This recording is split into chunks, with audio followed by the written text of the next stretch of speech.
नमस्कार साथियों, आज हम लोग इंग्लैंड के एक विचारक जर्मी बेंथम के बारे में अध्ययन करेंगे, जिसने कि एक बहुत ही महत्वपूर्ण सिद्धांत का प्रतिपादन किया है, जिसको कि हम उपयोगितावाद के सिद्धांत के नाम से जानते हैं या उपयोगिता के सिद्धांत के नाम से जानते हैं। और जर्मी बेंथम ये वास्तव में 18वीं शताब्दी का विचारक हुआ है और इसने एक बड़ी महत्वपूर्ण पुस्तक लिखी। इस पुस्तक का नाम है an introduction to the principles of morals and legislation. ये पुस्तक 1780 में लिखी गई और 1789 में प्रकाशित हुई, जिस एक ऐसा वर्ष, महत्वपूर्ण वर्ष, जिसमें कि अमेरिका की स्वतंत्रता भी हुई। तो इस पुस्तक में जर्मी बेंथम ने उपयोगिता के सिद्धांत का प्रतिपादन किया है, अर्थात what constitutes the principle of utility, वो आप बड़े आराम से इस किताब में देख और समझ सकते हैं। और जब उसने यूटिलिटी का सिद्धांत प्रतिपादित किया, तो जैसा कि किताब की टाइटल से ही लगता है कि an introduction to the principles of morals and legislation, अर्थात नैतिकता किस चीज़ को कहते हैं या नैतिकता क्या होती है और कानून कैसे बनने चाहिए, लेजिस्लेशन कैसे बनने चाहिए, लेजिस्लेशन बनाने के लिए किन सिद्धांतों का सहारा लेना चाहिए, और ये तमाम सिद्धांतों का प्रतिपादन उस पुस्तक में किया गया है। और इसीलिए बेंथम के जो पूरा सिद्धांत है उसका नाम उपयोगितावादी सिद्धांत या यूटिलिटेरियनिज्म रखा गया है, क्योंकि ये यूटिलिटी के सिद्धांत, प्रिंसिपल ऑफ यूटिलिटी पे आधारित है।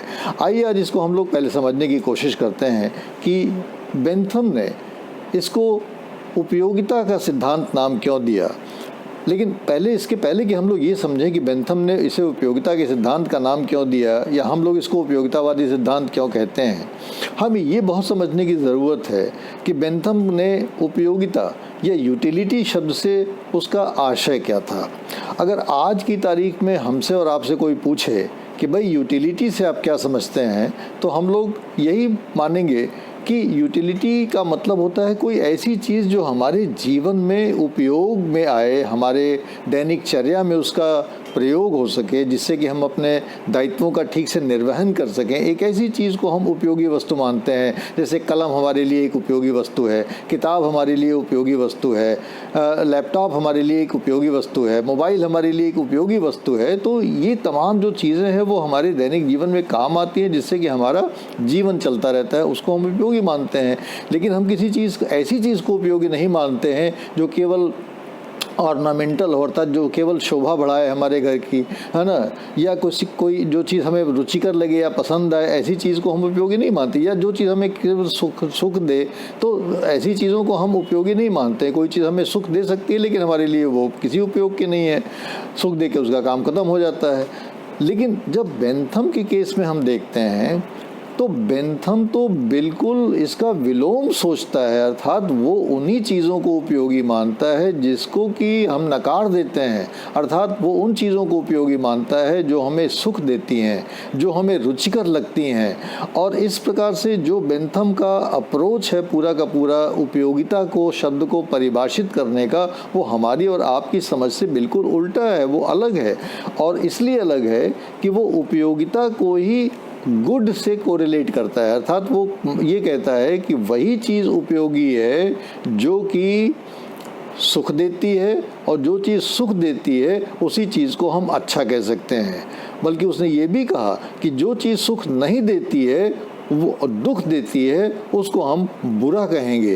तो बेंथम ने सुख और दुख इसको परिभाषित करने के लिए एक मॉरल थियरी का निर्माण किया कि what is good and what is bad. हम यही कहते हैं ना कि भाई नैतिकता में क्या चीज़ अच्छा है और क्या बुरा है। तो इसी प्रकार से बेंथम ने अच्छे को परिभाषित किया जो सुख दे, और बुरे को परिभाषित किया जो दुख दे। ये एक बिल्कुल नया प्रयोग था पूरे राजनीतिक चिंतन में, और इसी के आधार पे बेंथम ने अपने पूरे उपयोगितावादी सिद्धांत का निर्माण किया है। और ये कहा उपयोगितावादी सिद्धांत में कि जितने भी हम कार्य करते हैं, जितने भी नीतियाँ बनाते हैं, जितने भी निर्णय लेते हैं, जितने भी हम जीवन में अपना किसी भी चीज़ का चयन करते हैं, वो सारे के सारे वास्तव में इसी पे आधारित होते हैं कि हमें उससे सुख मिलेगा या हमें उससे नहीं सुख मिलेगा या उससे हमें दुख मिलेगा। तो अब ये एक पूरे व्यक्ति के, चाहे व्यक्ति को बात हो या समाज की बात हो, बेंथम का कहना था कि सभी लोगों का मनोविज्ञान बिल्कुल समान होता है, क्योंकि समाज तो व्यक्तियों से मिलकर बना होता है और एवरी इंडिविजुअल वांट्स हैप्पीनेस। कोई भी ऐसा इंडिविजुअल नहीं होगा जो ये कहे कि साहब हमको सुख नहीं चाहिए, हमको प्लेजर नहीं चाहिए, हमको हैप्पीनेस नहीं चाहिए। वो ऐसा मानता है बेंथम। और इसीलिए चूंकि पूरी बेंथम का जो चिंतन है वो सुख और सुख प्राप्त करने के उद्देश्य को लेकर परिभाषित है, इसीलिए बेंथम के पूरे उपयोगितावादी सिद्धांत को या बेंथम के सिद्धांत को सुखवादी सिद्धांत या हीडोनिस्टिक थियरी के नाम से भी जाना जाता है। ये जो बेंथम का उपयोगितावादी सिद्धांत है, इसके 3 प्रमुख तत्व हमेशा हम लोगों को याद रखना चाहिए। पहला चीज़ ये है कि ये एक मनोवैज्ञानिक सुखवाद की परिकल्पना करता है, जैसा कि हॉब्स में भी हमको दिखाई देता है। और उसका ये कहना है कि मनुष्य सुख के अलावा कुछ चाहता ही नहीं है और ये चाहता है कि उसको जीवन में अधिक से अधिक सुख मिले और कम से कम दुख मिले। आपने भी देखा होगा कि बड़े जब आपको आशीर्वाद देते हैं तो यही कहते हैं ना कि भाई सुखी रहो। तो ये हर एक समाज का ये मनोविज्ञान है, ये केवल इंग्लिश समाज की बात नहीं थी, हर समाज का मनोविज्ञान है कि हम चाहते हैं कि हर व्यक्ति सुखी रहे। हमारे यहाँ हिंदुस्तान में हम अपने छोटों को आशीर्वाद देते ये कहते हैं भाई सुखी रहो। तो सुख रहना ये एक सबकी चाहत है, ये मनोवैज्ञानिक चाहत है। और इसके लिए बेंथम ने एक बहुत इम्पॉर्टेंट कथन कहा है। उसने ये कहा है कि जितने भी इस समाज में लोग हैं उनके वो 2 संप्रभुओं के अधीन होते हैं, एक का नाम है सुख और दूसरे का नाम है दुख। और यही सुख और दुख के जो 2 संप्रभु हैं ये हमें हमेशा बताते हैं कि जीवन में हमें क्या करना चाहिए, और इतना ही नहीं, जो एक्चुअली जीवन में हम करते हैं उसमें भी वो हमें निर्देशित करते हैं। अर्थात बेंथम कह रहा है कि वास्तव में कोई और राजा और या आपका शासक जो है आपको दैनिक जीवन में निर्देशित करे न करे, लेकिन ये जो सुख और दुख के जो संप्रभु हैं ये आपको दैनिक जीवन में हमेशा निर्देशित करते रहते हैं कि आपको क्या करना है और क्या नहीं करना है। तो पहली चीज़ तो हमें ये ध्यान रखना है कि मनोवैज्ञानिक रूप से every individual wants happiness and avoidance of pain. That is one aspect of utilitarianism. दूसरा जो महत्वपूर्ण बिंदु है उपयोगितावाद का वो ये कहता है कि सुख ही जीवन का उद्देश्य है। ये कोई साधन नहीं है कि कुछ उस साधन से हम कुछ और हायर एंड को प्राप्त करने की कोशिश करें, नहीं। बेंथम कहता है कि सुख प्राप्त करना ही जीवन का ध्येय है, यही हमारा लक्ष्य होना चाहिए। और इसलिए उसका कहना है कि जीवन में सुख के अलावा किसी चीज़ का कोई महत्व ही नहीं है। और उसका ये भी कहना है कि सुख का एक प्रकार से किसी भी प्रकार का वो सुख हो, वो सब सुख एक प्रकार के समान होते हैं, उनमें किसी प्रकार का कोई भेद नहीं होता है। Every pleasure is of the same kind, every pleasure is of the same quality. ये बड़ी विवादास्पद बात रही है जर्मी बेंथम की, जिसको कि बाद में चल के उसके शिष्य जॉन स्टुअर्ट मिल ने चैलेंज किया या उसको अस्वीकार किया। और इसके लिए बेंथम का ये कहना है कि यदि एक कार्य से मिलने वाला सुख की मात्रा दूसरे कार्य से मिलने वाले सुख की मात्रा के बराबर हो तो वो दोनों ही कार्य बराबर के महत्वपूर्ण माने जाएंगे। और उसका बड़ा फेमस कथन है कि the quantity of pleasure being equal, pushpin is as good as poetry. अर्थात अगर कविता पाठ से हमें आनंद मिलता है उतना ही जितना कि हमें कबड्डी खेलने से मिलता है, तो वो कहता है कबड्डी और कविता पाठ में कोई अंतर नहीं माना जा सकता। ये उसका दूसरा कथन है कि all pleasures are of the same kind and only it is only the quantity which matters, not the quality. तीसरी चीज़ जो यूटिलिटेरियनिज्म के बारे में ये है कि ये एक प्रकार से थियरी ऑफ एक्शन है, जैसा कि उसने अपनी किताब का नाम ही रखा है कि theory of morals and legislation. तो एक्शन में ये है कि जीवन में हम जो कुछ भी करते हैं और जो हमें करना चाहिए वो केवल और केवल इससे निर्देशित होना चाहिए कि क्या अंततः वो हमें सुख देती है या नहीं देती है, चाहे वो व्यक्ति करे और चाहे वो सरकार करे। दोनों को इस बात का ख्याल रखना चाहिए कि अगर सरकार कानून भी बना रही है तो सरकार को ये ध्यान रखना चाहिए कि उन कानूनों के बनने से समाज को अधिक से अधिक सुख प्राप्त होता है या नहीं प्राप्त होता है। अब यहाँ प्रश्न ये पैदा होता है कि जब हम सुख की बात करते हैं तो सुख किसका होना चाहिए और कैसा होना चाहिए। बेंथम ने जो अपनी पुस्तक लिखी है, introduction to the principles of morals and legislation, उसमें उसने इसके 4 विभिन्न उत्तर दिए हैं, और इसलिए ये कहना बड़ा मुश्किल है कि कौन सा उत्तर सही है, लेकिन अभी बताते हैं कि इसमें अंत में उसने क्या स्टैंड लिया। उसने कहा कि भाई इंडिविजुअल तो अपने लेवल पे चाहता है कि इंडिविजुअल का मैक्सिमम हैप्पीनेस हो, ये पहला स्टैंड है। दूसरा स्टैंड उसका कहता है कि लेकिन इंडिविजुअल को ये चाहना चाहिए कि वो दूसरे लोगों के भी सुख के बारे में सोचे, ये दूसरा स्टैंड हो गया उसका।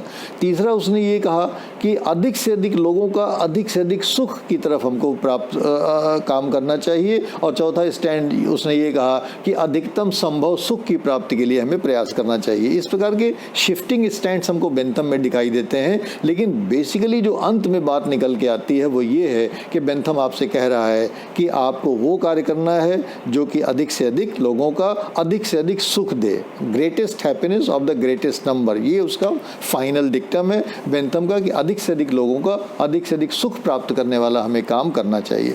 अब दिक्कत ये हो जाती है कि जब आप सुख की बात करते हैं और अधिक से अधिक सुख की बात करते हैं तो सुख तो एक सेंसेशन है। सुख कोई ऐसा तो है नहीं कि 1 पाव सुख दे दीजिए या 1 मीटर सुख दे दीजिए या 1 लीटर सुख दे दीजिए, ऐसा तो सुख की कोई भौतिक मेजरमेंट तो हो नहीं सकता। हम सभी लोग जानते हैं कि सुख तो एक अनुभूति करने वाली चीज़ है, वो तो एक सेंसेशन है कि भाई कोई चीज़ हुई उससे हमें सुख मिला। अब उसको मापा कैसा जाए, ये तो बड़ा मुश्किल है, और जब तक आप मापेंगे नहीं तब तक आप ये कैसे बता सकते हैं कि ये ज़्यादा है ये कम है। ये बड़ी समस्या है। तो सुख को किसी एग्जिस्टिंग भौतिक इकाई से नहीं मापा जा सकता, लेकिन बेंथम बहुत नायाब किस्म का थिंकर था और इसलिए उसने कहा कि साहब हम जो है सुख मापने के लिए एक नया कैलकुलस बना देते हैं, एक नया सुख मापक यंत्र बना देते हैं जिसका नाम उसने फिलोसफिक कैलकुलस या फिर हिडोनिस्टिक कैलकुलस या आनंद कलन, जिसको हिंदी में हम कह सकते हैं, उसका आनंद कलन रखा और कहा कि इस आनंद कलन या फिलोसफिक कैलकुलस या हिडोनिस्टिक कैलकुलस से आप सुख को माप सकते हैं। अब सुख के मापने की जब बात आती है तो कोई भी माप के लिए बांट चाहिए। अब आप बांट कहाँ से लाएंगे, कैसे मापेंगे कि भाई सुख को कलन जब तक आप बांट नहीं होंगे। तो उसने कि जी मैं 7 बांट बना देता हूँ। उसने 7 बांट बना दिए सुख को मापने के लिए। और ये बांट क्या है, उसने कहा कि पहला बांट है तीव्रता या इंटेंसिटी, अर्थात कितने इंटेंसिटी का आपको सुख मिल रहा है या कितनी इंटेंसिटी का आपको दुख मिल रहा है, ये आपको कैलकुलेट करना है। कितनी देर तक आपको सुख मिल रहा है, अवधि। दूसरा पैरामीटर, दूसरा बांट अवधि या ड्यूरेशन, कि कितनी देर तक आपको सुख मिल रहा है और कितनी देर तक आपको दुख मिल रहा है। तीसरा बांट कि सुख कितनी जल्दी मिलने वाला है या दुख कितनी जल्दी मिलने वाला है या देर से मिलने वाला है। अगर जल्दी मिलने वाला है तो सुख की मात्रा ज़्यादा, अगर देर से भी सुख मिलेगा तो उसकी मात्रा कम मानी जाएगी। इसी प्रकार सर्टेनिटी, क्या किसी काम को करने से सुख निश्चित रूप से मिलने वाला है, अगर निश्चित रूप से मिलने वाला है तो सुख की मात्रा ज़्यादा और नहीं तो कम मानी जाएगी। फेकेंडिटी या उत्पादकता, अर्थात क्या कोई ऐसा कार्य है जो सुख दे और आगे भी चल के वो सुख दे, ये ऐसा कोई कार्य है क्या। अगर ऐसा कोई कार्य है कि आज भी सुख दे और उससे आगे भी सुख मिलेगा तो उसमें सुख की मात्रा ज़्यादा मानी जाएगी। इसी प्रकार से शुद्धता, क्या कोई ऐसा कार्य है जो आज तो सुख दे रहा है लेकिन कहीं ऐसा तो नहीं कि आगे चल के वो दुख देने लगे। अगर उसमें इस प्रकार की प्रवृत्ति है तो उसमें सुख की मात्रा कम मानी जाएगी। लेकिन अगर उसमें ये भाव है कि वो आज भी सुख दे रहा है और आगे भी सुख ही सुख देता रहेगा तो उसमें सुख की मात्रा ज़्यादा मानी जाएगी। और एक्सटेंट, 7वां इकाई एक्सटेंट या विस्तार, कि भाई कितने लोगों को वो सुख देगा, अर्थात 1 आदमी प्रभावित होगा तो सुख की मात्रा कम, 2 प्रभावित होंगे, 10 प्रभावित होंगे, 100 प्रभावित होंगे, 1000 प्रभावित होंगे। जितने ज़्यादा लोग प्रभावित होंगे उस सुख की मात्रा से सुख की मात्रा उतनी ही ज़्यादा मानी जाएगी। तो इस प्रकार से आपने देखा कि बेंथम आपको 7 प्रकार के बांट बना के देख रहा है और ये कह रहा है कि इन बांटों का प्रयोग करके आप कैलकुलेट कर सकते हैं कि किसी को कार्य को करने से आपको कितना सुख मिल रहा है या कितना दुख मिल रहा है। और आप निर्धारित कर सकते हैं कि अगर मान लीजिए उसमें आपको 100 इकाई सुख मिल रहा है और 40 इकाई दुख मिल रहा है तो आप कह सकते हैं कि इस कार्य से अगर 100 - 40 कर दिया जाए तब भी आपको 60 सुख मिल रहा है। तो उसमें उस कार्य को बेंथम कहता है कि वो तो ठीक है, क्योंकि उस कार्य से आपको अंत में सुख ज़्यादा प्राप्त हो रहा है। तो मात्रा is very important for Bentham and that's why he has formulated A hedonistic calculus and given you 7 units. By using दो 7 units you can calculate the amount of pleasure. और इस प्रकार से जब सुख की मात्रा का आप गणन कर लेंगे तो आप निर्धारित कर सकते हैं कि ये कार्य उपयोगितावादी सिद्धांत पे खरा है या नहीं खरा है। अगर सुख मिल रहा है तो खरा है, अगर दुख मिल रहा है तो वो खरा नहीं है, अर्थात उसको आप मत करिए। अब बेंथम का ये कहना है कि ऐसा नहीं कि दैनिक जीवन में हर व्यक्ति को हर कार्य को करने में इसको बाकायदा कैलकुलेट करने बैठना होगा कि साहब हम सातों। वो कह रहे हैं कि जीवन में हम लोग जब आते हैं तो धीरे धीरे बचपन से हमारे अनुभव ऐसे हो जाते हैं, क्योंकि हम अभ्यस्त हो जाते हैं हर कार्य को। हमारे अंदर एक समझ पैदा हो जाती है कि किस कार्य को करने से हमें सुख मिलने वाला है और किस कार्य को करने से हमें दुख मिलने वाला है। एक आंतरिक कैलकुलस वर्क करता रहता है और हमें हर कार्य को बैठ के गणना नहीं करनी पड़ती। हमको समझ में आ जाता है कि कौन से कार्य से हमको सुख और कौन से कार्य से हमको दुख मिलने वाला है। लेकिन हाँ, अगर संसद कानून बना रही है, अगर सरकार कानून बना रही है, तो सरकार को ये जरूर कैलकुलेट करना चाहिए कि वास्तव में उस कानूनों से मिलने वाले सुख की मात्रा ज़्यादा होगी या समाज को दुख की मात्रा ज़्यादा होगी। अगर सरकार को लगे कि उससे सुख की मात्रा ज़्यादा होगी तब उस कानून को परस्यू करना चाहिए। अगर उसको लगे कि सुख की मात्रा ज़्यादा नहीं होगी, दुख की मात्रा ज़्यादा होगी, तो उस कानून को ड्रॉप कर देना चाहिए। अब यहाँ पे एक चीज़ बहुत इंपॉर्टेंट है, कुछ डिफ्रेंसिएशंस बहुत इंपॉर्टेंट है बेंथम में, जो कि हम सब लोगों को समझना चाहिए। और वो ये है कि बेंथम अच्छे कार्य में, गुड एक्शन में और राइट एक्शन में डिफरेंस करता है कि एक अच्छा कार्य क्या है और एक सही कार्य क्या है। जैसे उसका उदाहरण बहुत देके बहुत समझने में आसानी रहेगी। जैसे बेंथम कहता है कि भाई अगर आप कोई काम करते हैं और आपके पास विकल्प हैं, विकल्प ये कर सकते हैं ए बी सी डी, मान लीजिए 5 विकल्प हैं किसी काम को करने के और आपको उसमें से एक का चयन करना है, तो आपको ये कैलकुलेट करना है कि किस विकल्प से कितने मात्रा का सुख और कितने मात्रा का दुख मिल रहा है, दूसरे विकल्प से कितने मात्रा का सुख और कितने मात्रा का दुख मिल रहा है, तीसरे विकल्प से, चौथे विकल्प से, हर विकल्प से आपको कैलकुलेट करना पड़ेगा कि कितने मात्रा का सुख और कितने मात्रा का दुख मिल रहा है। और उसको अंत में नेट देखना पड़ेगा कि नेट आउटपुट सुख में किसका ज़्यादा है। और इस प्रकार से अगर किसी काम में हमको सुख और दुख दो में चयन करना है तो जाहिर है कि मसला बड़ा सिंपल है। A good action is that action which gives you pleasure and avoids pain या गिव्स यू मिनिमम पेन। लेकिन अगर आपके सामने 5 विकल्प हैं और पांचों से आपको सुख मिल रहा है, अब तो बड़ी समस्या वाली बात आ गई कि अब पांचों से आपको सुख मिल रहा है और पांचों में से आप किसी का भी चयन कर लें तो क्या वो एक्शन आपका सही होगा? कोई भी आप चयन कर सकते हैं? बेंथम कहता है कि नहीं। अगर आपके पास 5 एक्शंस हैं और पांचों आपको सुख दे रहे हैं तो आपको राइट एक्शन का चयन करना चाहिए। और right action is that action which gives you the maximum amount of pleasure. अर्थात अगर किसी काम से 100 यूनिट का प्लेजर मिल रहा है, दूसरे से 75 यूनिट का मिल रहा है, तीसरे से 40 यूनिट का मिल रहा है, चौथे से 25 यूनिट का मिल रहा है, तो आप अगर 25 यूनिट वाले का चयन करते हैं तो बेंथम के अनुसार your action is not right, it is wrong action. तो इस प्रकार से बेंथम में गुड और राइट इन दोनों का क्लासिफिकेशन या डिफ्रेंसिएशन किया गया है। ये हम लोगों को समझना चाहिए कि अगर एक कार्य से सुख मिल रहा है और दूसरे कार्य से दुख मिल रहा है तो आपको सुखकारी कार्य का चयन करना चाहिए, ये एक गुड एक्शन होगा। लेकिन राइट एक्शन आपका कब होगा कि अगर सभी कार्यों से आपको सुख मिल रहा है तो आपको उस कार्य का चयन करना चाहिए जो आपको अधिकतम सुख दे, वो आपका राइट कार्य होगा। या अगर सभी कार्यों से दुख मिल रहा है तो आपको उस कार्य का चयन करना चाहिए जो आपको न्यूनतम दुख दे रहा हो, तब जाके वो राइट एक्शन माना जाएगा। इसी प्रकार से बेंथम ने सुख, प्लेजर और हैप्पीनेस में भी डिफरेंस किया है, सुख और आनंद में डिफरेंस किया है। उसने कहा कि देखिए सुख जो है वो तो एक सेंसेशन होता है, एक प्रकार से हमको तत्काल किसी चीज़ से संवेदना प्राप्त होती है जो कि हमको स्वीकार्य होती है, अच्छी लगती है, उसको हम सुखकारी संवेदना कहते हैं। मान लिया आपने कोई मिठाई खाई और मिठाई खाने से आपको तत्काल बड़ा आनंद हुआ, वो आपको सुख हो गया। लेकिन हो सकता है मिठाई खाने से आप अस्वस्थ हो जाएं और कालांतर में चल के आप अस्वस्थ हो गए तो आपको बहुत कष्ट हो जाएगा, शारीरिक कष्ट हो जाएगा। तो ऐसा एक्शन तो सुखकारी नहीं कहा जा सकता क्योंकि अंत में चल के वो आपको दुख देने वाला है। तो बेंथम कह रहा है कि एक तात्कालिक संवेदना होती है जो कि सुख कहते हैं, लेकिन हमें सुख के साथ साथ आनंद की भी परिकल्पना करनी चाहिए।